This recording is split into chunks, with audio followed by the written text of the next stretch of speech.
Ever.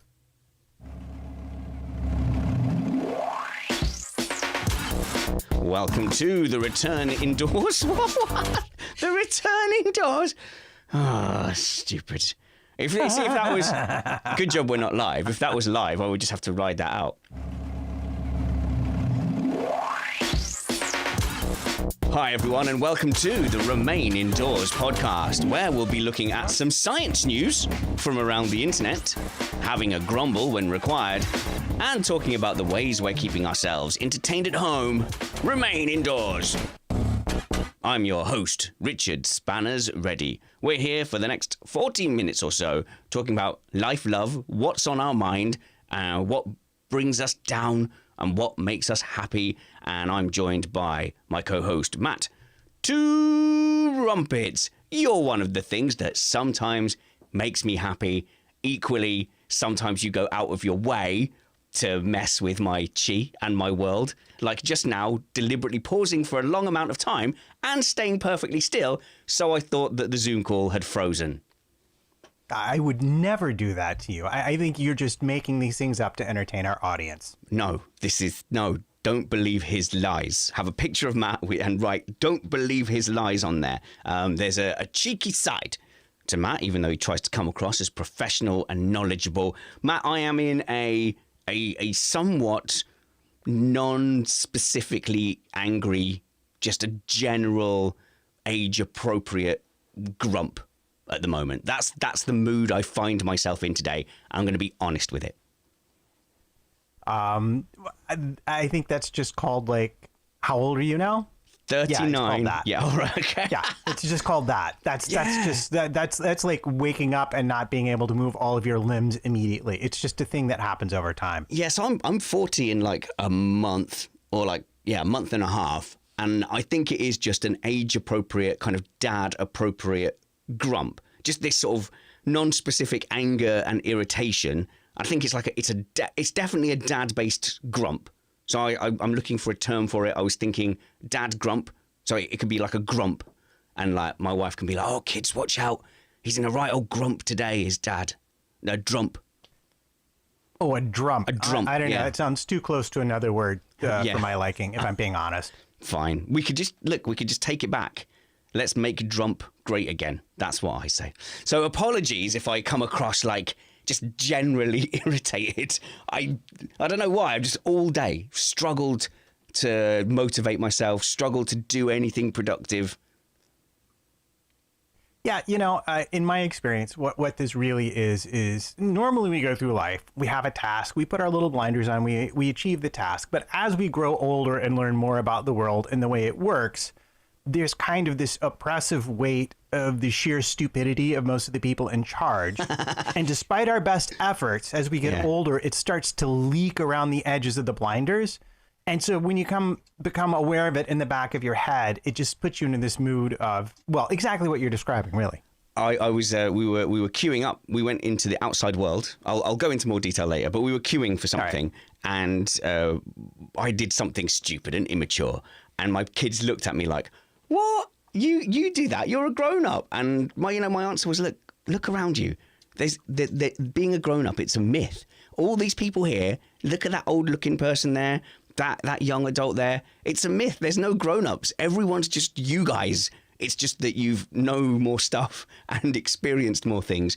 But that's it. There's no mythical thing where you're a grown up and everything's different. Certainly not in charge either. All those people in charge, all 10-year-olds who've happened to be alive for 50 years. Yeah, absolutely. Was it throwing food in a restaurant? Because totally my dad used to do that. No, I've never got to that level. Let's bring on another dad, which is Dr. Andrew Holding, our science dad. Hi, Andrew. Hello. Now, you're similar age to me, if not several years older. Do you experience any of the general drumps I've been talking about? I just think there's it's just you realize how depressing the world is. And the things you can't change. You grow up so as a kid, you're told the world is wonderful. You can be whatever you want. Well, it depends on your parents, I guess. But you can do all these great things, and you can actually change the world. And you suddenly realize that there's so much inertia in every direction that you.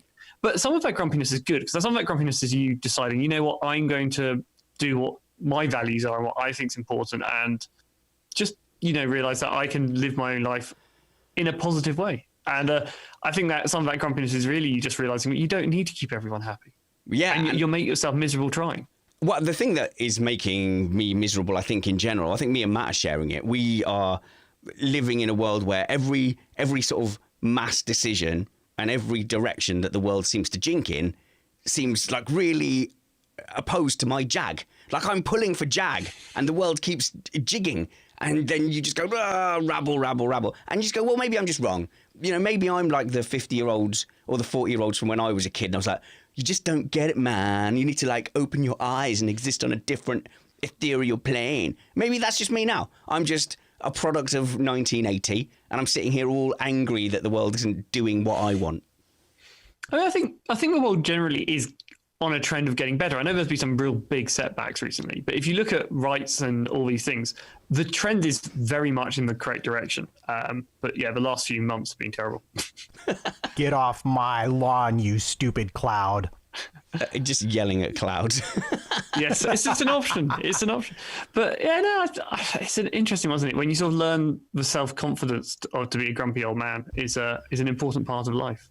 Yeah, well, that's it. Maybe it's just a life stage, like a receding hairline and a creaky old knee. It's just, I've just got to that point, which actually leads me to, I need to do an important, before we get to the sciencey stuff, Andrew, I need to get to an important skate park update.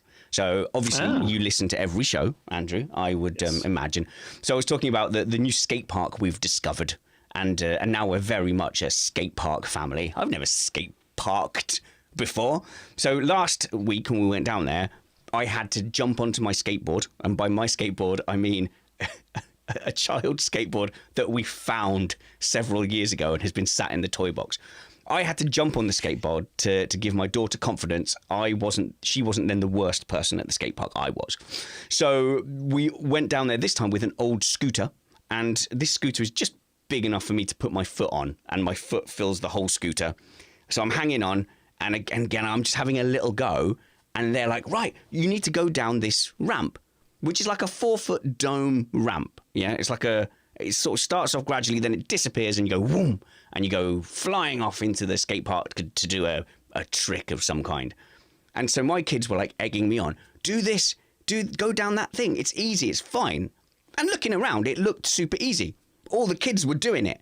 And they even, my little daughter, my 8-year-old, who's not that sporty, she's flying over it. Of course, I tried to do it, and as soon as it went over the slight gradual hump and it started to accelerate away, I panicked. I felt it disappearing away from me. I tried to lean back to stop myself from, Matt's wincing. So what I should have done was leaned forward, so my weight is going with it. Instead, I leaned back and I panicked. The thing disappeared away in front of me. I flipped all the way back, smashed my hip and my elbow, and I'm like proper rolling around the floor, like like Pete Family Guy. Did you cry? Right, okay, I was on the verge of crying. It hurt so much. It hurt my elbow. This is a military man reduced to tears. Oh my God. Right, honestly, like if you think Squaddy's on sat there in tears sometimes going, my thing hurts. I'm sure you are, but I know your Squaddies broke ankles. Yeah. Oh my. Oh, well, the best one was we were playing. I think it was something like rugby, but we were in uniform, so it must have been like battle rugby or something. And this guy's ring finger just bent all the way backwards, so it was like folded back in the wrong direction. He's in tears, and then there's from everybody else, half the people are like going, I was glad that's not me, and the other half are just crying on the floor laughing because they're like, have you ever seen a finger like that? Matt, I've done that before. Have you? I've bent my finger that way. Yeah, it was a palmar dislocation, but it was my pinky. It was just basically down here, like the wrong that. way. It was dislocated right here. Oh, off to the side, so like out to the side and back. No, like over the probably top. Down. Like this was here, and then this was here. Like it was it's a common injury in football because you reach down to catch the ball and instead you hit it like that while you're running full speed, and then the thing goes pop. And it was not a pretty sight. Stuart Neal saying no selection for spanners to the Hereford mob, the SAS. Hi to the live chat, by the way. Stuart, Matt, Beth, John, That's you, Andrew. That's you in there. Mr. Phil, Lucas, Daniel. Hi, guys. Thanks for joining us here on Remain Indoors podcast. Joining us live. It wouldn't be the same without you. No, I don't think I would want to join the SAS. Thank you very much indeed. All those elite forces. I've had friends who've gone for selection and done all those stuff, Matt. And I think I can safely say it's not for me. Yeah, I can understand that. When I used to race bicycles, actually, the first guy I trained with was from Australia, and he had raced in Australia. And we were talking about, I was like, how are they that fast? And his answer was, mate, no brain, no pain. And I think that's kind of where you have to go sometimes. So what I find really weird is you talk about like a ring finger being bent back or anything, and I start to feel really queasy. Yeah. Yeah, I have actually handled bits of people's brains in tubes and extract, and that's like blood clots, cancerous because people don't share actual parts of the brain; they only share the cancer. Yeah. We're doing that. That I'm fine with. Put some gloves on, put it on. You get this massive tissue. It's bleeding everywhere. Yeah, I'm cool with that. Finger pointing the wrong direction, and my brain's like, no. Yeah, but I think all the things you were doing, you were supposed to be doing that. There's a set thing yeah. So when you're like about how you do it, you're just out and about in the world, and then suddenly someone's fingers all the way back like that. It's like, oh, I was not expecting that. But then this guy, like, he's a tough guy, and when you got over the initial shock. And there's, we're just waiting for treatment. There's nothing you can do. He was like waving it around, going, "Oh, look," and like finding who was squeamish and waving it in their faces and stuff. And I'm sure that's what I'm sure the SAS would have done that. All right, fine. But I was sitting there going, ugh. In fact, so I turned down my dream posting because to go there it was attached to a parachute regiment. So I would have had to have done the parachute course. And I am a little squeamish about jumping out of a plane. Definitely didn't want to jump out of a plane. But also, just the course itself was just beyond me, soldiering-wise. I was like, I'm just not good enough a soldier to join those guys. And those guys are the paratroopers. I mean, like Matt was saying, no brain, no pain. They have a reputation for not being rocket scientists. But boy, are they hard. And I got a little bit angry online. I nearly tweeted but deleted, so I'm glad I did. But Dominic Cummings suggesting that we could get rid of our paratroopers. And you go, no, it's an absolute mistake. The paratroopers are an absolute pain in the arse. Like, I've generally not got a nice word to say about them. The only good thing you can say is thank goodness they're on our side. And that's it. That's their only redeeming feature. But, they're proper hard lads. Matt? Yeah, well, you're talking about not wanting to jump out of a plane. And No. I think there was a time in my life where if you said you want to jump out of a plane, I'd have been like, yeah, let's go do that. And I remember when it all changed, in fact. Okay. I was 22 or 23, and I'd gone out with my girlfriend at the time to Coney Island, and there was this ride. It was called the Zipper. And it was a ride in which you were in a car, which was on gimbal, so it could spin around itself. But you were also on this giant thing, and they could run you way up in the air. They run you way up, and then it turns, and then it turns you sideways, and you go around like this while you're still spinning like that. And I'm like, okay, this looks like fun. We'd been the roller coaster. I was all in for all these rides. I get on the ride, and it was off season. And this was my mistake. I didn't realize it was off season. It was me and my girlfriend. We get in. And the guy, we were the only people on the ride, and the guy spins about, I would say, easily 90 seconds, spinning us end over end as fast as he can make us go. And then he runs us all the way up to the top of this 200-foot tower. And we're going, and as we come slowly to a stop, and I look out over the horizon, I realized that I'm not sure which way up is anymore. And I think that just kind of broke me. That was just like I survived that. But then after that, all of those rides, they no longer held the same attraction for me. I'm not a rides guy. Dr. Andrew Holding, are you a thrill seeker in that way? So I loved roller coasters until I took my daughter on one, and after about 2 seconds out of the gate, she just saw her go green and say, "Daddy, I don't feel well." And I was like, then on, it's like, there's nothing as terrifying as being on a roller coaster with a child about to vomit on you. Yeah, there's that. Well, it's just a horrible, horrible. It's like, and you get sick because you're looking at them going, oh, "Are they? No, point that." And the probably going to go forward and just come straight back. Yeah. And they're at that age because baby vomit's fine, but if your children are on solids, it suddenly becomes repulsive. I don't know why. It's probably something built into us. So by the age my daughter was at this point, that this is going to be really rough and horrible. I've dealt with her vomit many times, but I don't want this age group. Like, no.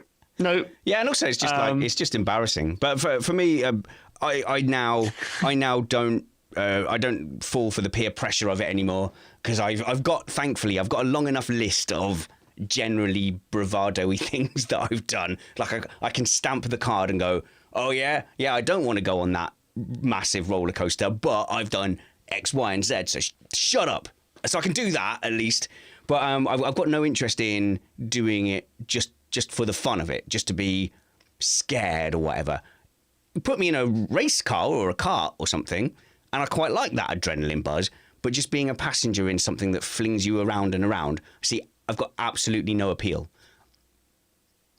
Not for me. Yeah, I think it's the same thing. And of course, the worst part was my daughter really was into those rides when she was littler.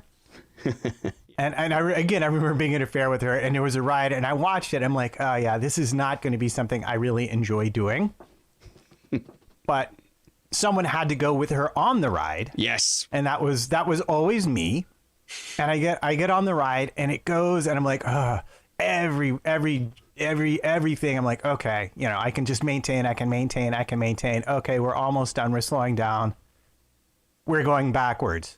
Why? Oh my God, they're running the ride backwards now. Yeah, they ran it backwards. And I was just like, I got off and I was just like, man, I need a drink. So generally we've got the rule. But yeah, well, you're right. I need a drink and the whole day is ruined. If you get dizzy, that's the rest of the day wrecked. So I just can't be bothered with it. So the kids now, if they are not big enough to go on the ride without an adult, they're not going on it. And that's it. Unless we've got an uncle or something who's along, who'll do it, who'll go and do it. Have you ever been to Gulliver's Land? The really terrible rip-off of Euro Disney outside Milton Keynes? Yes, I have. I'm not willing to call it terrible. You walk in there and it's like, you got that wonderful mall in all the Disneylands. You have that tiny, tiny, sad-looking Gulliver's Travel Street. It's sad. I love it for how hard it tries. But the trouble is, all the rides there, because all the kids want to go on them, they're all really quite small, so they spin you around a lot more tightly. And I find that place, I always feel really sick at the end of the day. And you can put them on rides fine, but all of them have such a tight turning circle. It's like, nope. No, my brain doesn't want to do this round and because there's no space, they also just go round and round and round. So you're just building up that motion sickness, which has been evolved to tell you it's a really bad idea. Okay, let's move away from this soon though, Matt, because I am genuinely just feeling ill thinking about roller coasters. I actually want to ask Dr. Andrew a sciencey question about that. As you get older, does your inner ear not recover as well from forces of those kind? Like when you were younger, are you simply your vestibular mechanism, I think is what it's called, is it simply better at recovering? And then as you get older, like everything else kind of gets stiff and doesn't work as well. Is it that same kind of thing? I don't know if it's a single thing. I have seen some stuff about this. One of the other things is you learn the response. So as you get older, everyone does seem to get worse with motion sickness. I think it's also a learned thing, because as you've got older, you have more experiences of having that kind of food poisoning, alcohol poisoning. Not saying that everyone does this, but I'm sure enough people have pushed the limits at some point that over time, I think you reinforce that behavior. But I haven't seen any hard data say whether people who never drink alcohol end up being able to survive motion sickness more, but it wouldn't shock me because that room spinning symptom of poisoning is very much reinforced when you get drunk. And of course, your body learns over time. But I can also believe that there is something going on in the ears, because obviously the ears lose their hairs over time and become less able to do hearing and things. But I suspect, like most things in biology, it's a combination of many factors and they all play into it. So don't drink if you want to go on roller coasters. And that is good advice. Even if you don't get motion sick. Yep. Okay, good. Which is, of course, exactly the path I thought we were going to go down when I told you about the skateboard update. Just to finish that off, because that's where we were, wasn't it? I'd fallen. I was crying on the floor with my hurty elbow and my hurty hip. And there was another dad in a similar situation to me, rolling around on a scooter as well, and he was laughing. He was like, as politely as he could, he was laughing his ass off. And I was like hurting, and I was too hurt to respond. And my kids were going, "Are you okay? Are you okay?" And I just went, "Yep." Yep, it hurts. And my daughter turned around to me and she just went, but Dad, you said hurting yourself is just part of it. And I was like, yeah, I know I said that, but that was when it was you guys hurting yourselves. So like when she fell and hurt her butt, I was like, no, just go back out there. You're supposed to fall and hurt yourself.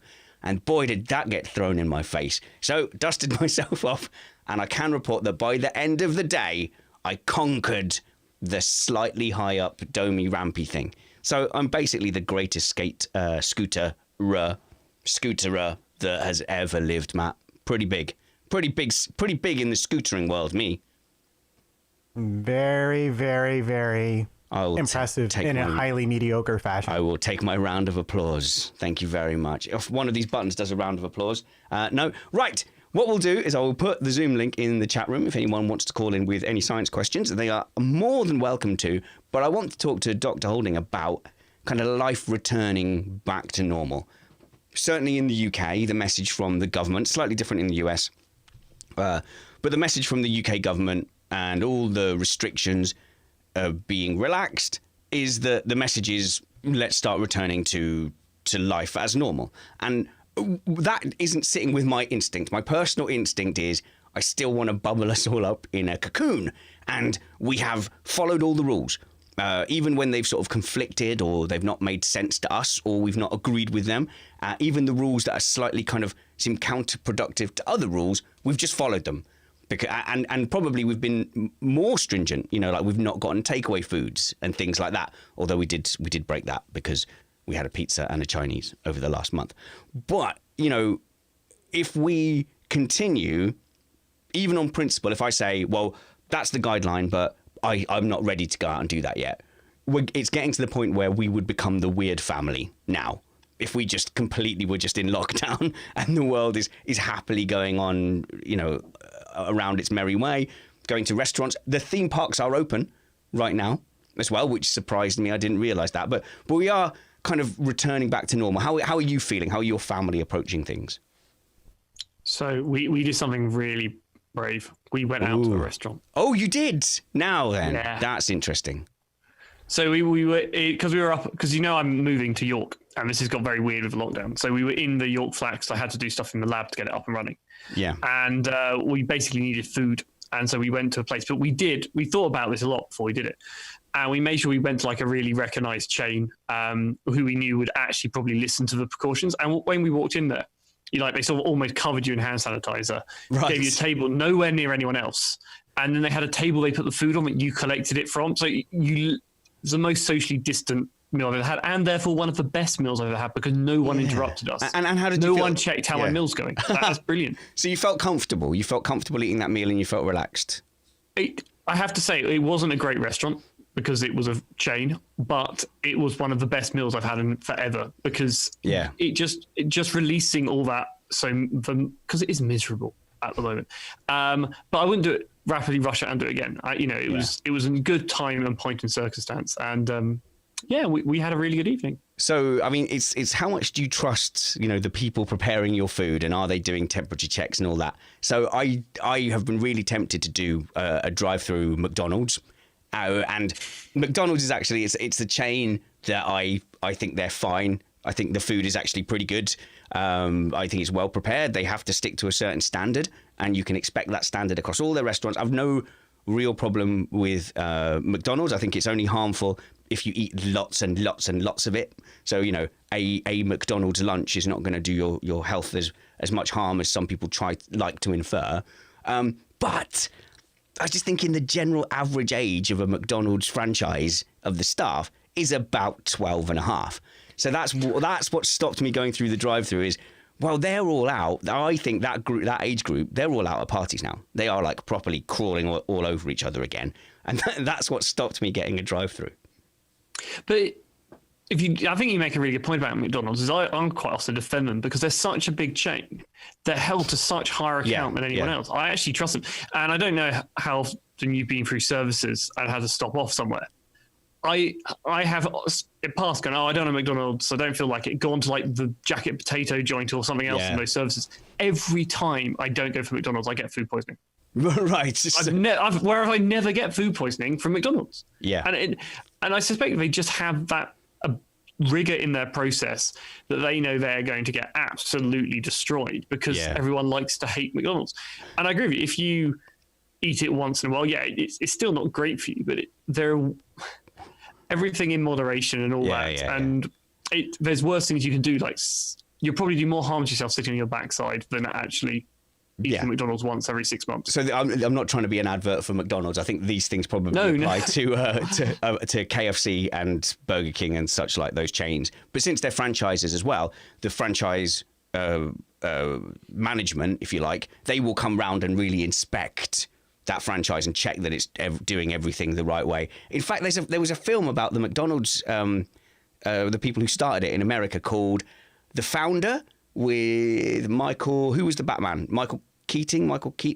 Yeah, something like that. Yeah. That was his name anyway. Yeah. Actually, it's quite a good film. It's very slow, and it's about how those chains started up in the 50s. It's on Netflix, I think, and it's quite a good watch. Isn't the original store not actually McDonald's or something weird? That's right. They sold a franchise, and then they didn't. Yeah. They had to change their name and not be McDonald's anymore. But they resisted the franchise model, I think, whereas this guy, the founder, that's really what he was pushing. He was pushing that fast food element and the name and made it spread throughout the US. So, So life returning back to normal a little bit. We have my wife's birthday coming up, and we were looking to book a restaurant. My main concern was, because it has been the first time that we are going to step out and go to a restaurant, that we might feel so tense about it that we don't enjoy it as her birthday, if you know what I mean. Yeah, I can understand how you'd be tense around your wife at her birthday. Oh, man, thing is, it's both our 40th this year. So the temptation is to... Shh. But yeah, you're right. But with the 40th is meant to be the big one that everyone celebrates, and we just don't feel like there's any way we can have a proper celebration at the moment. So we've kind of gone, well, let's just make 41 the big one. You know, we've survived the first year of this decade. So that's what we're doing, Matt. Did you have a big 40th? Can you remember that far back? I can't remember that far back. I think we did. I think the wife had a big 40th. No, I generally don't go in for the huge parties or stuff like that. You know, they'll make a nice dinner, or we'll go out, and I might get a present or something like that. But it's usually pretty chill. Fair enough. All right then. Let's talk sciencey stuff. Let's talk vaccines. The Zoom link is in the chat room. If we see you pop up in our waiting room, we'll take your question as well. But we want to talk vaccines. So. My daughter went and had a picnic in her friend's garden, and they had to draw a big thick line in the middle of the lawn because her best friend has been shielding. Their whole family is shielding. Like, they really, really can't get coronavirus. Don't understand the ins and outs of it, but like, they've been ultra strict, had people leave food for them, that kind of thing. So they're just starting to open up and let V have a picnic in their garden across that line. And my daughter's so excited. It's her very best friend from school. But, we laid out the rules and like, however tempting it is, don't just run across and give her a hug. And the hugging, not important to me at all. I really abhor human contact. And I feel like hugging is just the most intrusive and needy thing that we all do in society now. Let us mash our bodies together, even though we've just met. Don't like it. But to my daughter, very, very important. Really, that's not going to change until we get a vaccine. And I was trying to be positive to her today, Andrew, and say, look, it looks like towards the end of the year, beginning of next year, people are going to develop this vaccine and it's going to help us and you can go hug. And then she started crying about how she didn't want a vaccine and didn't want an injection. But am I being too optimistic? Because all the noises are that a vaccine is on its way. I mean... It's a difficult one, is it? We never know. We never know until it happens. It is optimistic. The press is optimistic. The reports are optimistic. I'm optimistic. And I think it's just about managing expectations. It's at the same time, it is even if it doesn't work 100%, I think this is what was quite frustrating. Some of the earlier news reports said, this doesn't stop infection. Most vaccines do not stop infection. What? The polio vaccine does not stop infection. It massively reduces symptoms, which in the case of polio we're all really, really happy about because polio sucks. And Hot what take. happens is... That's your hot take on polio. Yeah. But what happened was enough people had these reduced symptoms and therefore made less virus and therefore spread it less. But actually, polio is pretty much eradicated. And if we could finish off the last few pockets in the world, it would be gone. And unfortunately, politics has had a much bigger impact in stopping us eradicating polio than science. The situation we have here with the coronavirus vaccines, people go, oh, well, why haven't we got one for AIDS? And, oh, it doesn't stop infection. Coronavirus, we don't need to stop infection. We need to reduce transmission and reduce symptoms. The symptom being dying is the one that most people want to reduce. Yeah. But lung damage and all the other damage, that's good to get rid of too. And of course, if we reduce transmission, there are drops and therefore we can open more things, which I think most people kind of at least understand on some level now what the idea of R is and all that because of the press. Yeah. So I'm going to say, if you want to be realistic rather than like overly hopeful, I think it's a good step on the way to things improving. And if it really works, it can improve really well. One of the other things I see thrown around as a negative is, oh, it doesn't give lasting resistance. Most of us are happy to have a jab every 6 months. Most people who have flu have a jab every 12 months. Yeah. So a lot of the negatives, I'm hearing people sort of say, oh, it's nowhere near as good. Actually, they're a lot better than where we are now. Yeah, so one of the questions I have, because I've sort of been following this, is it seems like there are several different types and kinds of vaccines, all of which seem to be hitting whatever marks they've set out for themselves. But what are the different vaccine approaches that are currently underway, and where are they in their process? So the one that's getting all the big hype and excitement out of Oxford is this mRNA vaccine. And that's, as far as I'm aware, the first time anyone's actually tried to use one of these clinically. mRNA. mRNA. We'll come back to that. Okay. Well, because I was going to describe the other ones as well. The other ones sort of follow the ideas of whether you use dead virus, whether you use bits of the virus, whether you take the virus and kill it, or whether you grow some virus in the lab. These are also, and there's also the really sort of old one which came out quite early on, the idea you take blood from someone who's already had the virus and use the antibodies in their blood to help someone else. The one which everyone's excited about is mRNA. And for people who aren't used to random acronyms being thrown at them repeatedly, RNA is the thing that's very like DNA, and DNA is the thing that makes up your genome. And the sort of central dogma, as it gets called, is that DNA goes to RNA, which sort of carries messages, hence mRNA. There are other types. And then RNA is then turned into, by reading that again, into a thing called protein, and proteins do the job. Oh, okay. And the virus is basically, most viruses are a strand of RNA that gets read by the cell and tells it to make more virus. What we're doing here is, instead of taking bits of the virus, they're taking a bit of the instructions for the virus and giving those to cells, and then they make the things that they then become immune to. Okay. So normally the virus hijacks our body's way of producing cells, and it says, right, no, actually produce us instead. So that's its normal trick. So in this case, though, basically, what is it, the stage where it goes to a protein where we're hijacking that? So like a double hijack. So we're giving it only part of the viral genome. So the virus itself won't infect you because there isn't a whole virus there, but it will start to generate some of the things that elicit an immune response. And therefore your body is trained on a bit of the virus, which is a bit like giving a dead virus or a bit of the protein. So it's kind of a step back. And what's useful about this is we can make RNA quite easily. Protein is actually quite hard to make in comparison. And we can, of course, we can also adapt RNA quite quickly. So if the virus mutates, we can make a new vaccine quite rapidly. There's a lot of questions here, though. Maybe it would be helpful if you explained how the body recognizes the virus and the immune system response is generated, and understanding how having your cells copy part of the virus would help with an immune system response to the virus. As if explaining it to a small child, please. Well, to be honest, the immune system is one of the most ridiculously complicated things you do. And I spend a lot of my time trying to keep as far away from it as possible in terms of science, because it's so confusing. But the classical part of the immune system, and there are many other parts of it, is this idea of epitope recognition by antibodies.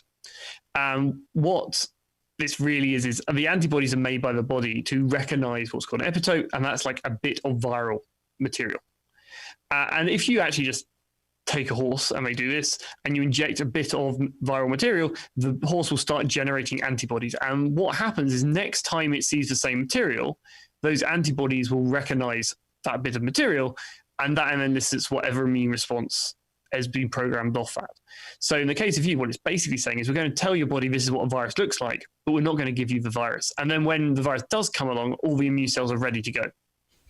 And what the concerns about, not being able to maintain resistance is people seem to lose these antibodies quite rapidly compared to some other viruses. But as I say, we're talking about 3 to 6 months. If we don't get a better vaccine, we can probably still cope with injections every 3 to 6 months. Well, I mean, that sounds like 3 to 6 months sounds like nothing. But if you look at a country, let's say like Taiwan, where they literally shut everything down, everybody wore masks. 3 months later, they're back playing baseball. Their restaurants are open. Everything. I mean, 3 months is a lifetime when you're a virus. And if we can, it seems like to me that if you could shut R down to a low enough number for that period of time, you've effectively killed the virus for that particular life cycle. I'm not saying it won't come back like the flu or like, seasonal colds do, but. So, and the flu's slightly different because the flu swaps and changes chunks of its genome. That's why you get these H5N5, these sort of names. But we kind of predict where it's going to come. We kind of know coronavirus because we've got quite good mutation data on it now, but it's not evolving that rapidly and that fast. So we're kind of happy that the vaccine should reliably work. So what you're saying about sort of knocking it down and keeping it down, the question really is how much viral production will be in those inoculated people, and is there enough virus still hopping around asymptomatic people to keep it in the population? And that could be the challenge. But as you say, we've shown you can knock it down and stop it with social distancing. I do want to go to how the vaccine would stop the spread. But when we were talking, to my daughter about a potential vaccine, she was scared about getting the jab. So we then started talking about school, and we both pointed to our scars on our arms. And I've completely forgotten what caused those big scars on our arms. That's because somebody punched you. No. I know. Right. So, but what was it? Remind me what it was for, and I'll tell you. It's the BCG, and it's to prevent TB. Right. Okay. So my wife did hers, and hers was like a little small one, a few millimeters across. And then I lifted up my sleeve, and it's like, like over a centimeter. And we're like, why is yours bigger? Because all the lads would just run up to each other and just punch their arm as hard as they could where the vaccine was. And they were doing that for like days. So as soon as it started healing, someone would come along and punch you. And all the boys in like white shirts on the left arm had like, big patches of blood on their arm. And I don't know why everyone found that so funny, but I definitely did that to some of my friends as well. Like, well, if I'm getting done, I'm doing that to someone else too. We're all in this together. Yeah. That's what you should. But yeah, so I mean, with the flu, sometimes you have like a nasal spray as well. So there's other ways to do it. Yeah, there's no fear. Depends on the virus. Vaccination. Depends where it goes in the body. Depends how it's going to cause, and this has an impact on the vaccine, and this is why it gets so complicated. But I think the people not liking jabs thing, and there are some people who are genuinely needle phobic, but every time the press wants to show someone have a vaccine, they pick a child screaming. Yeah. And if you go looking for the people saying, look, there are better videos, you can find pictures of kids laughing and not enjoying having a vaccine, but they're just with their parents and don't really care that they're having a needle stuck, because most of these things really don't hurt. And I say that someone's had quite a few vaccines in my life due to my work. Yes. Oh yeah, because you're like exposed to stuff, aren't you? You're like in the lab. Partly I'm exposed to it, but more the other issue is I'm working with human cells in the lab. So if I give my cell culture an infection, I start culturing that infection and then give it back to myself. So you can imagine if you have a big batch of cells just growing lots of virus, and then I inhale the virus off that, I'm just giving myself a mega dose of some horrific disease, or not horrific disease, but in a way that you never want to give it to yourself. So there's a huge amount of not giving my cell culture virus and me not receiving it back again. We also sound like a patient self. You're a smart guy. Why would you choose a field that puts you in that kind of environment? Not so smart, you scientists. Because I think it's got some worthwhile nature to it. Nah, come on. I'm totally foolish. I definitely didn't do the job for the money. So Yes, there's that. It is slightly a vocation. You do it because you want to come home with a slightly warm, fuzzy feeling there's a point to what you're doing. And that's not to say any other job there isn't. It's just for me that gives me that warm fuzzies, which maybe other jobs wouldn't. I have the opposite. I have the opposite. Doing media production, content creation, and radio, I do often go home and go, wow, there's like people out there putting out fires. And I just got paid money to, talk about petunias for 2 hours and have a conversation with someone about bees. And and then of course beg everybody to listen to it. Only get your injections once. We on Optelic in the early noughts. Tell everyone leave is cancelled. I think that's what it stood for. So this was for Golf 2. We didn't go. Our unit didn't go in the end, but we were slated to do the prisoner of war camps. So we, a bit pretentious, that, isn't it? Assuming victory before we even started. But everyone had to get lined up and dosed up for, and I don't even know, I couldn't tell you one single thing I was jabbed for. But we had to go in this big queue, and then you had to go to an area to make sure you weren't suffering any ill effects. So that makes you go, oh, what are they? Maybe I should ask more questions. No, it's too much fuss. I'll just go and do it. One of the lads that I won't name, Dave Brown, was feeling a bit sort of woozy, stood up and was like, oh, I don't know what's going on. He was just out of sorts. And someone yelled at him like, go, no, because they're trying to keep the areas apart. So he's like, no, get back in the queue. Right, so he goes and rejoins the queue and gets another dose of all the vaccines and stuff and whatever that you need to go to a war zone and stuff. And I'm laughing. He was in hospital for a week. But it was just hilarious because he'd just been shoved back to the start of the queue. Does everybody have to get vaccinated for it to work? Because you and I have had many conversations about anti-vax vaccine deniers. And I've just got this horrible feeling, Matt, I'm sure you'll share it as well, because in America, I've just got this horrible feeling that every time there's something that we think is like just a nailed on, yeah, of course, get yourself vaccinated. There's going to be a huge movement, all spreading throughout all their Facebook groups going, no, they're injecting 5G tracking signals into you. Don't get vaccinated.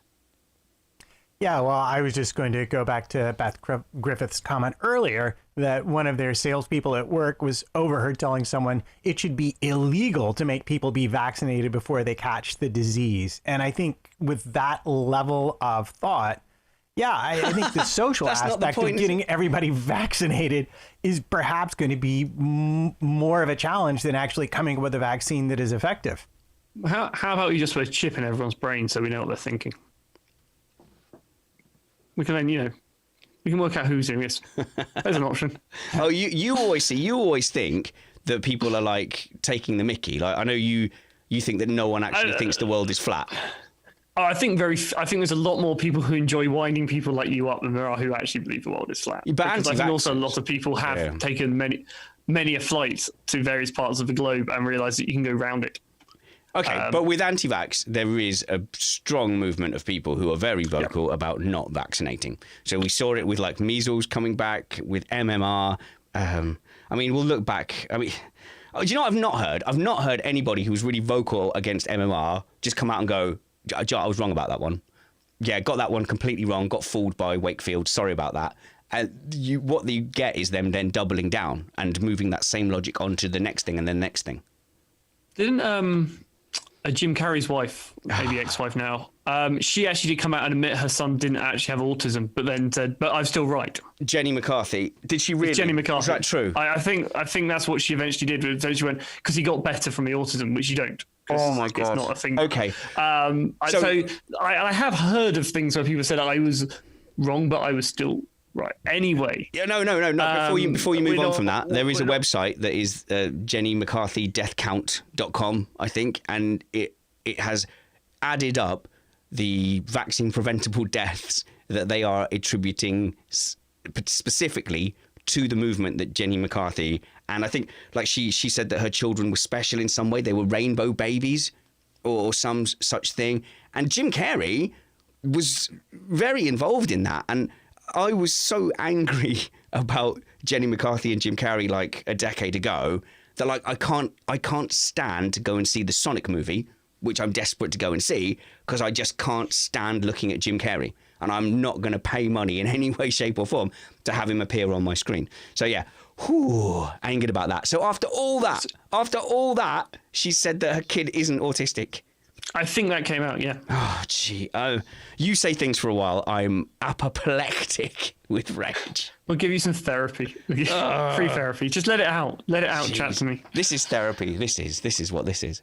Yeah. So, sorry. What was the point I interrupted you from? So, do you think people will take the vaccine? I think the reality is a lot of people are vocal, and I think more people will do it because we know, whilst MMR and stuff isn't as good as it should be, the majority of people do take vaccines now in this country. I know it is different in the US. I still think a good chunk take them in the US. Whether we'll get to this thing which people call herd immunity, I would rather people call community immunity because I like the idea of communities rather than cattle. It's the same thing. It's just a different term for it.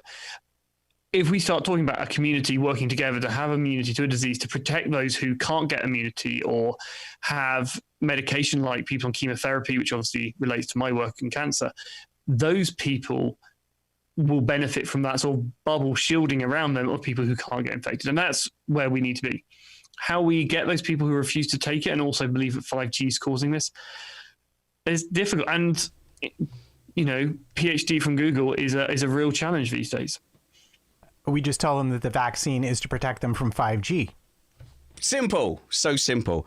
I want to just shut down social media for 2 years. Can we find an excuse? I love it. I love going on Twitter. I've learned lots of things. I've been part of communities and echo chambers, and it's always nice to be somewhere where people agree with you more than they disagree. And that's the comfort that people find in their Facebook groups and WhatsApp groups and Instagram and all the rest of those. If we just ban it for a couple of years and just to see what happens. Like, what if we ban it for a couple of years and there's far less weird radical viewpoints flying around everywhere, and it dramatically changes the way elections are run and the way that parties have to set themselves up in order to get votes, and the world just becomes a much nicer place to exist in and things get done without being strangely destructive. If we could do that experiment for 2 years and everything's better, you know, what do we do? Would you then go back? Would you switch social media back on with restrictions? Would you take away that freedom? I know it's irrelevant, Dr. Holding, because we've uncorked that genie now, but I just can't help but feel all this lunacy that we are so frustrated about. And I think my drump has been partly caused by this. Is these social media bubbles. I mean, I think it's leading to an interesting question that, you know, you should probably get a historian who will know about this better. But if you think about over history, we used to have a situation where, again, this is my experience of UK politics, is that basically an elite ran the country and everyone else didn't get a say. You didn't even get to vote unless you were the right tier of society, and that slowly progressed. And generally, that's worked quite well, but it was also with a very controlled newspaper form of media, very slow discussion. Cross-party politics were a massive thing. If you look at how motions got passed in the House of Commons, people used to just go off and have a coffee together and come up with a policy that they put forward, and they weren't necessarily of the same party. Where today, the idea of those cross-party politics anywhere, it's war, just not allowed. Yeah. And you can look at this, and there's some really good infographics on US cross-party voting. And you can see it's just starts as like a clump and just diverges over the last 100 years. And I think when you feed that into Twitter, it feeds off those entrenchments on those camps. And we've lost that ability to sort of say, actually, you know, I can think J.K. Rowling is awful for her views that she keeps spouting on Twitter for no reason, but actually I quite like her books. Is that doesn't seem to be an opinion that can survive on Twitter. Matt? I'm going to go a little bit deeper. I think, you know, social media has been good in a lot of ways. I learned so much from reading people who are experts and from having conversations with people who are from different places and different classes and different colors, or even just following the discussions they have of, you know, if you use it as a tool of learning and understanding, it is very powerful. But to me, the issue isn't social media per se. The issue is the algorithms and the content they promote. Yeah. And we can see it in Facebook, we can see it in YouTube, we can see it in Twitter. What they've discovered is the thing that makes them money is this inherent conflict. Yeah. Fear The and rage. anger Yeah. is what rules engagement, and all of their algorithms are aimed at promoting that. And that, to me, is the real issue and something that does need to be fixed. But I think, and this is where I was heading back in further, I think there's something also there that for years, those people who were running the country, the people who get nicknamed elites, didn't have to listen to these people. And these people have now found a voice through social media. So you have almost a class war between people who've never been listened to. They've seen all these things happen, whether it was joining Europe, whether, all these processes that they weren't involved in, and they now have a voice. And they're basically told, we know best, follow up. Or at least that's how I see the message broadcast. And that kind of we know best attitude, even if they're right, if someone does that to me, I will fight them. I will argue because you need to give me some respect. And again, I'll probably back down, but I want to make it known. And I think we have a political system at the moment which doesn't engage with these people. And if you look at, and this is where it gets really concerning, if you look at these people we're trying to engage with, we won't engage them, the political elite won't engage them, but white supremacists will love to engage them. There's entire parts of the internet. So what you're doing is you're saying, we don't want to be the pure engagement, but we'll drive them to corners of the internet where people will embrace them and will drive these things that really majority of us don't want. Yeah, look, lots of people defending social media as well, reminding me that I probably wouldn't have a career or a job if it wasn't for the democratization of talent. Certainly social media and internet have made it so that people like me, without the elite backing, can jump up and down and say, look at me, everybody, listen to my thing. Can I have a go at doing radio-y stuff too? So yes, of course, there's some good things. And, as a kid who had to go to the library on a Saturday morning, because I was just generally uneducated, but I would go to the library and that would be a pain, and I'd sit in the corner and read stuff. Now all that information is just on my phone, and social media helps in promoting and pushing that stuff too. Matt, one more thing on this, because I wanted to squeeze in some chat about the sun. Do you have time, Dr. Holding, do you think? Yeah, okay. I have time. Matt? Yeah, well, one of the things where you and I freakishly agree is the usefulness as we seek to transition away from a carbon-based energy sector is nuclear power. We see nuclear power as being necessary, and in fact, there was a very cool. They've invented a new kind of fuel.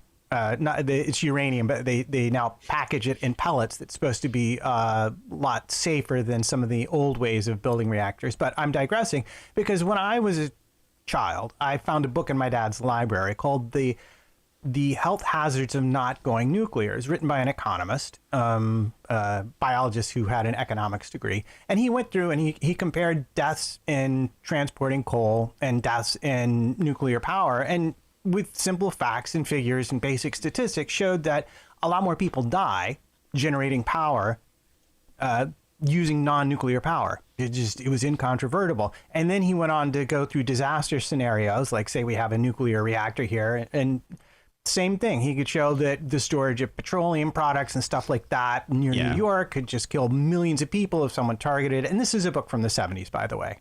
And then at the end of it, he goes, but you have to. Yeah, I really do have a point. I swear. Because it speaks to what Dr. Holding was talking about, which is that at the end of it, he says, but then you have to take into account the fact that so many people in society are so against it that perhaps, even though we can look at the facts and figures and say that we're correct on this, perhaps they need to be listened to as well, because perhaps they're onto something that we haven't yet seen in our facts and figures. And so I think you're kind of speaking to that in terms of these people feeling like they have a voice, but that nobody's listening to them, and everyone's saying, oh, we know better than you, sit down, shut up, and we're going to do what we do. And that, I think, is a real problem that our politics does need to address. So, I mean, in our research, one of the things we have to talk about is public engagement. And I spend a lot of my time talking to scientists saying, what you're doing is not public engagement. What you're doing is you want to be the next Brian Cox on TV and be famous like Spanners. What public engagement is engaging two ways with the public and letting them have an influence and a say on where your research is going. And that's a really hard thing to do. And, I try my best to do it, and I try and talk to cancer patients and listen to them and hear them. And that penetration is not very well supported. And I don't think we do. I think there's a huge scope for improvement. As wonderful as Brian Cox and David Attenborough are, they are not a two-way process. No, okay, I'm going to have a slightly... I get what you're saying. You want to democratize everything, make people feel like they've got a voice. But also, with social media and the TV from the 80s and the 90s, everybody... There's 6 billion of us on this planet. Every single person, due to TV and books and reading inspirational stories and self-help books and you can do it, mentality... Everybody thinks they're special, and everybody has this entitled view that they are important and that they are right, and that they have much more information than they think they have. I think there's a little bit of room to say, you don't know anything about power production, but there are 1,000 people in this country who have a really good knowledge of power production. Let's let them decide. Your opinion on fuels and fracking and wind turbines actually shouldn't drive our policy and stop us from building nuclear power plants. But that isn't what I'm saying. I'm not saying they get to drive policy. I get the saying they get engaged with. And engagement may be to work out a way to get to the point they actually believe those experts know what they're talking about. Yeah. Just saying, look, I'm sure at some point in growing up at school or at home, someone said, know your place, shut up, do what I tell you. It doesn't work. And the first thing that person is going to do is run across the internet and Google, why is this guy an idiot? And then you've now engaged brilliantly with the people you don't want them to engage with. And it doesn't matter if you're right. It matters that these people will go to the people who will listen to them and talk to them and engage them. And I am spending charity money and taxpayers' money to do my research. So I am more than happy to engage with these people. But at the end of the day, Dr. Holding, you're a cancer researcher, right? Yeah. Whilst I appreciate you reaching out to me and telling me about your work, right? If there's a decision to be made, you definitely need to make the cancer-based decisions. Like, in the end, it doesn't matter what I think about the direction of cancer research. You need to make that decision, not me. And I'm humble enough, surely I can be humble enough and go, I'm an expert in a couple of fields. If we want to talk about how to best support complex electronic systems through life, through a 30, 40-year program, you don't get to say Dr. Holding. You don't know jack about that. But I'd be a really good person to talk to about it. That's just where I'm coming from. I can see where you're coming from, but flip it on its head. I'm sitting in a lab, I'm working on Petri dishes. I should probably talk to a breast cancer patient about what therapies I want to follow up. And that is where the hole is. That breast cancer patient doesn't know more about molecular biology. Though, in fairness, if you talk to people with the disease, they are generally very interested and very smart on it because they do spend the time. Of course. So there's no reason to do that. But even if they haven't read the books, even if they've just got basic knowledge, what they will tell you is things like side effects you've never comes up in the textbook. There's other things which come up all the time in medicine is your junior doctors on the internet will often say they go to see a patient with a disease and they suddenly discover the patient is a different skin color and they have never seen it in a textbook and cannot make the diagnosis because no one's actually gone and connected patients to the learning. And these things run through the whole system. And, you're talking about electronics and life cycle. You should probably talk to who's going to be using the equipment. I do. And if you're making equipment for a battleship, talk to the Navy. I'm fine with that. But if you're making equipment for my kitchen, you probably want to know about how I'm going to use it because otherwise your first-year device, if it goes in the bin in 5. Yeah, okay. Look, that was a huge part of my job doing that. So in a way, I think we might be agreeing, but we're just looking at it from different sides. Our middles probably aren't too far away. Yes, so as part of that role, we would often consult with the armed forces, get them to come in. Thankfully as well, I had some experience, so I used that experience as well. But ultimately, they then didn't make the decision.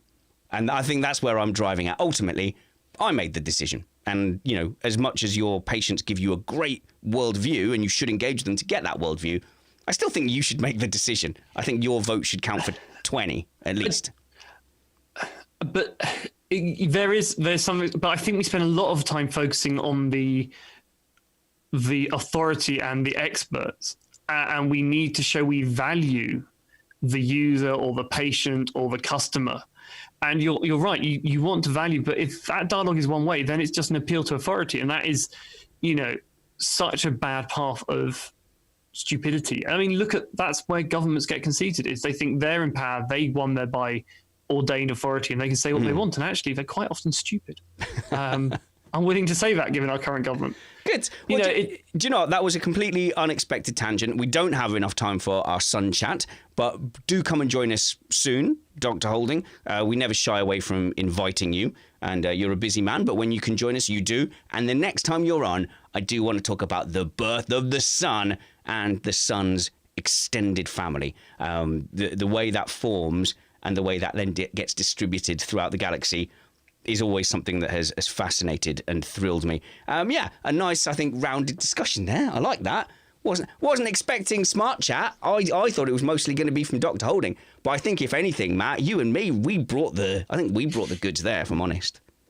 Yeah, clearly we should be running his lab for him at this point. You're welcome for a job unpaid. Unpaid job. Yeah. Well, hang on, I have no funding at the moment. You may have noticed there's a challenge. Will we get exposure to dangerous pathogens? There we go. No, you won't, because you'll follow the SOP and you do it safely. But you will be surrounded by ethanol at all times. SOP means standard operating procedure. I knew that. Did I tell you the story about the geologist who went to I think it was Iceland. Okay. And they're very strict about importing alcohol into Iceland. And what they did was they bought like 10 cases of scotch and they labeled it all for field preservation of specimens instead. And then they just shipped it to their remote camp and had themselves quite the party. Fantastic. We're going to wrap it up there. Follow Dr. Holding at Andrew Holding on Twitter. Yep. On Twitter and on Twitch these days. Oh, right. Yes, you have been live streaming you playing video games. What's your latest video game that you've been playing? So we've been playing some of the Star Trek Click and Point games. Nice. I'm going to check it out. 25th anniversary. Are they fun? Are they good? So we've been enjoying it. It's all these things. It's good to have a group of people to sort of join the chat and join with you. And one of the things I did, which is amazingly geeky, and if you indulge me for a moment, is I never as a kid got past the final space battle of the 25th anniversary. And we were streaming, and I just went, I'm not going to make people watch me fail at this space battle 50 million times. So we just cut it. But I then went away, and if any of you know the Wrath of Khan, there's the way he beats the scenario in that, the no-win scenario, is he hacks the game. Yeah, the Kobayashi Maru. Yeah. Exactly. Yeah. And what I actually managed to do was I managed to brush up some of my old skills of how to hack DOS games and managed to give myself indestructible shields to beat it, which I had far too much fun doing. And that's still up on Twitch if you want to see memory management and hacking of DOS games 20 years too late. You did it. Dr. Holding. So on Twitch, I search for Andrew Holding. Yeah, I'm Andrew Holding on Twitch. Okay, and on Twitter as well. Follow Matt at MattPT55 on Twitter, or look for Matt Trumpets on Facebook. You can see lots of pictures of trumpets. Follow the show at Indoors Remain. Me on Facebook, Richard Reddy, or on Twitter at Spanners Reddy. Until next time, work hard, be kind, and have fun. And I guess not so much remaining indoors anymore. We need a name change. Suggest name changes at Indoors Remain. What should we call ourselves going forward? Me and Matt chatting online between Missed Apex shows, occasionally inviting interesting people or Dr. Holding to come and join us and talk about things. What should we call this podcast project?